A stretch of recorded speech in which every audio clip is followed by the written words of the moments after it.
Today on Inquirer, police say fraternity members initially planned to burn remains of alleged hazing victim John Matthew Salilig. Police find witnesses on another possible hazing-related death in Cebu. President Ferdinand Marcos Jr. vows to modernize and improve the country's transport system. And DepEd says it will not suspend classes next week despite the transport strike.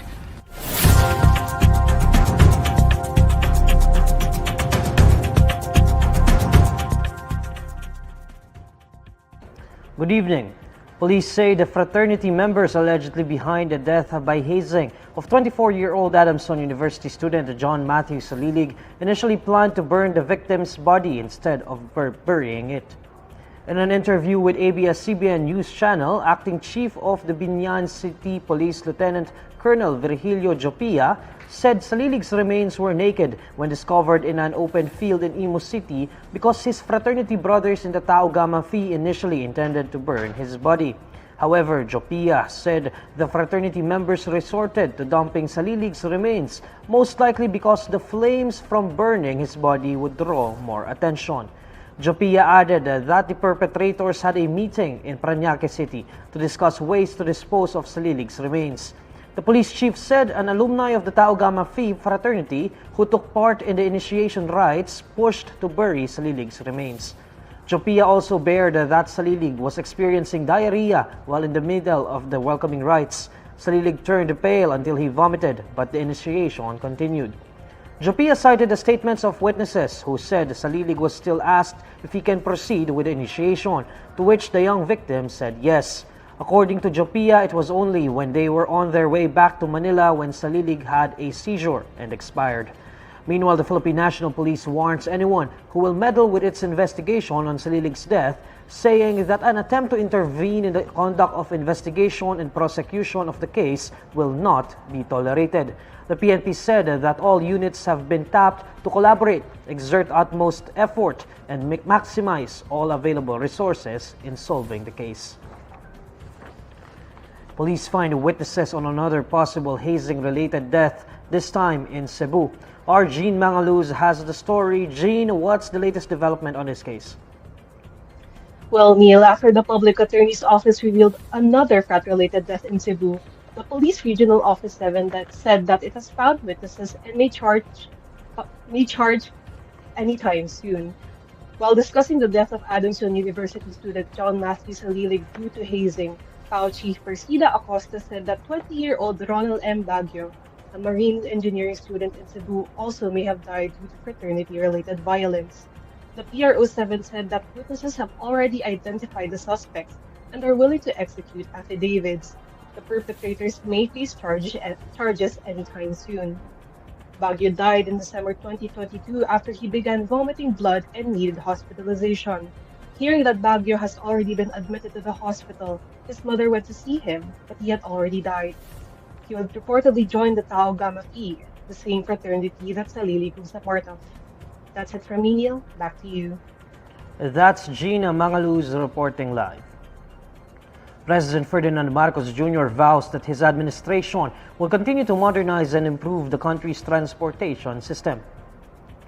This comes after the president witnessed the contract signing for the North-South Commuter Railway project.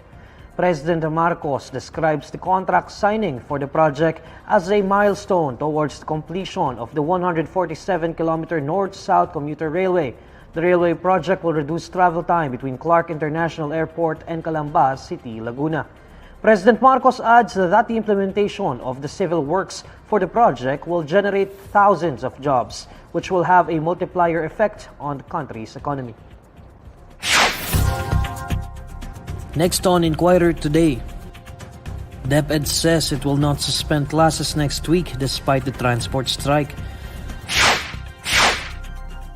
Defense Secretary Carlito Galvez Jr. says that the Enhanced Defense Cooperation Agreement is not a preparation for war.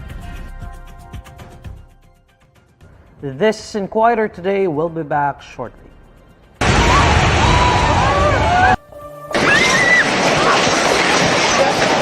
Akala ko katapos katapusan ko na eh. Sisigawan kami, nag-iiyakan yung mga bata. Yung lupa, ramdam mo na nag-vibrate.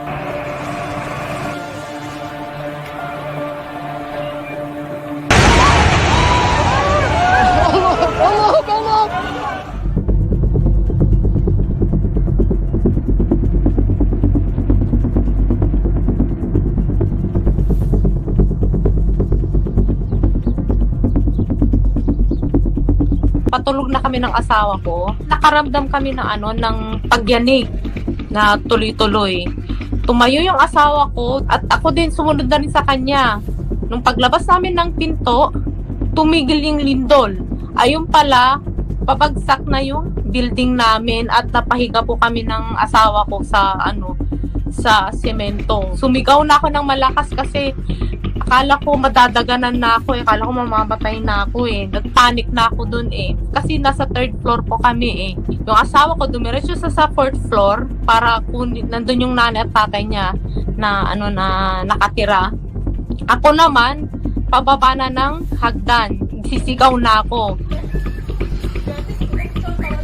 Nung paglabas na ng bahay, kita ko yung 1st floor, hati na yung bumaba na yung pader. Deprem meydana geldi şu anda. Şu anda deprem meydana geldi. Kayıtta mısın? Deprem meydana geldi. Tapos yung the rest nung tumigil na, yung aftershock niya, malakas pa rin. Yung mga puno, shake talaga. Pati yung mga bubong na rinig mo talaga na umubong. Tapos yung lupa, ramdam mo na nag-vibrate. Parang naisip ko mamamatay na ako. Akala ko katapusan ko na eh.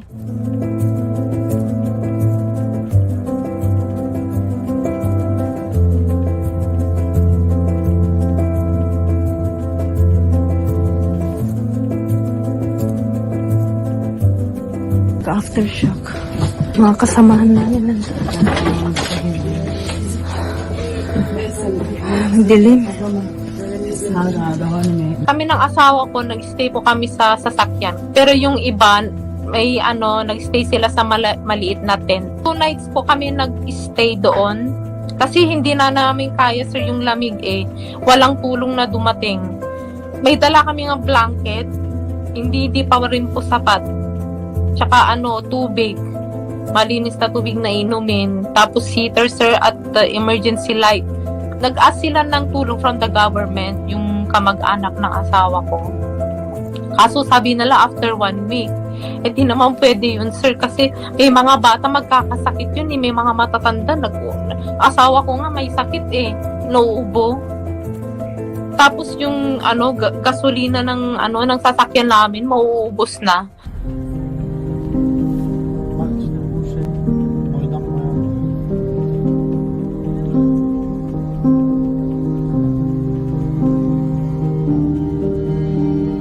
Paluwas kami ng na Antakya, kita namin yung damage talaga.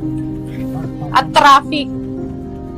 Kasi lahat gusto nang lumabas eh. Kasi sa downtown namin, maraming building. Maraming apartment. Yung mga building wala na po. As in, bagsak na. Wala ka ng kahit market, wala ka nang makita.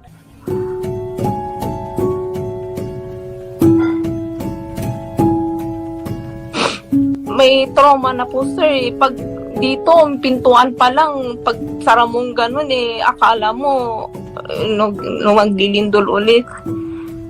Parang trauma, parang hindi na maalis sa isipan, sir.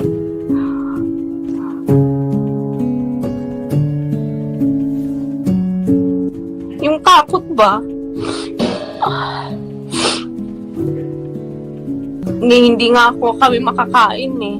Kasi yung nangyari, nandito pa rin, hindi maalis.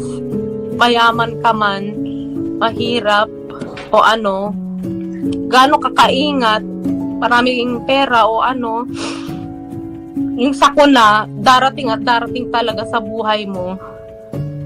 na yun nga, pray lang ang ang makakatulong sa atin.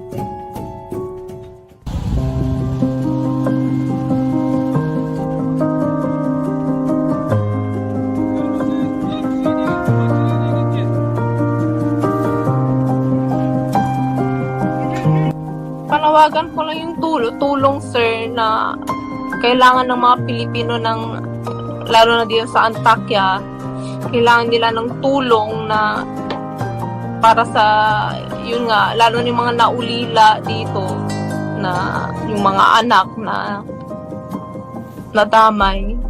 Yung tulong lang sir, tulong.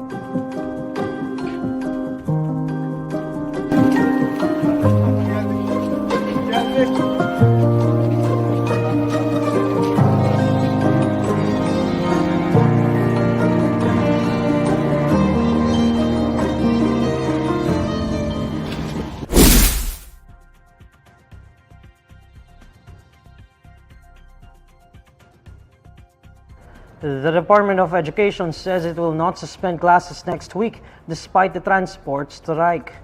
DepEd spokesman Michael Powa says students should instead be allowed to use alternative modes such as online classes and modules.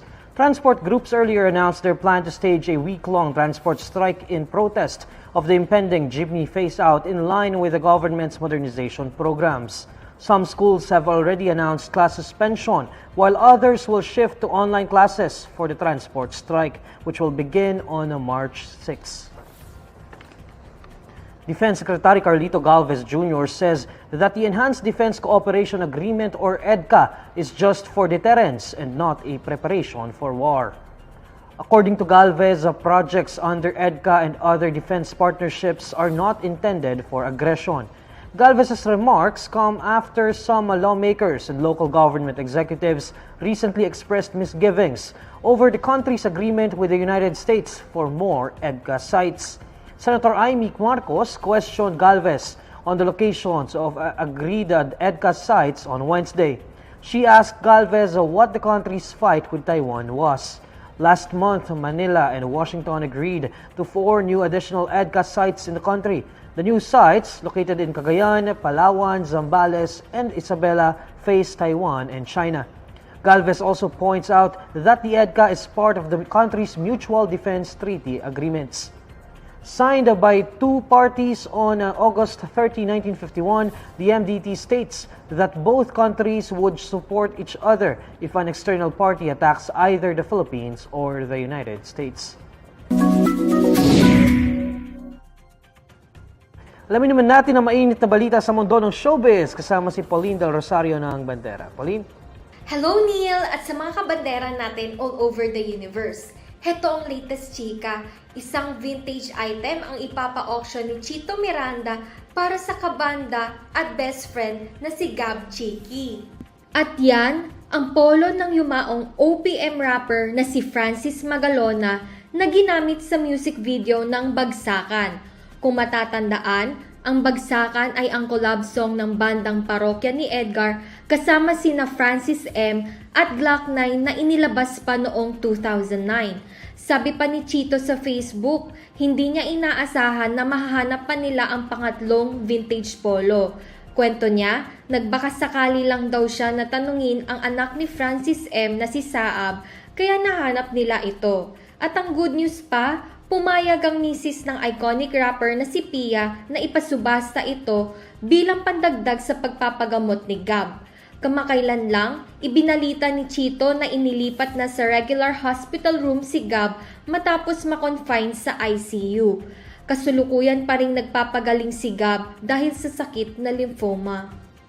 At yan ang latest chika natin for today. Thank you, Neil! Salamat, Pauline. And these are the stories you need to know today. I'm Neil Mercado. Catch Inquirer Today live weekdays at 6 p.m. Follow INQUIRER.net on Facebook, Twitter, YouTube, TikTok, Instagram, and Reddit. For more stories, visit INQUIRER.net. Good evening.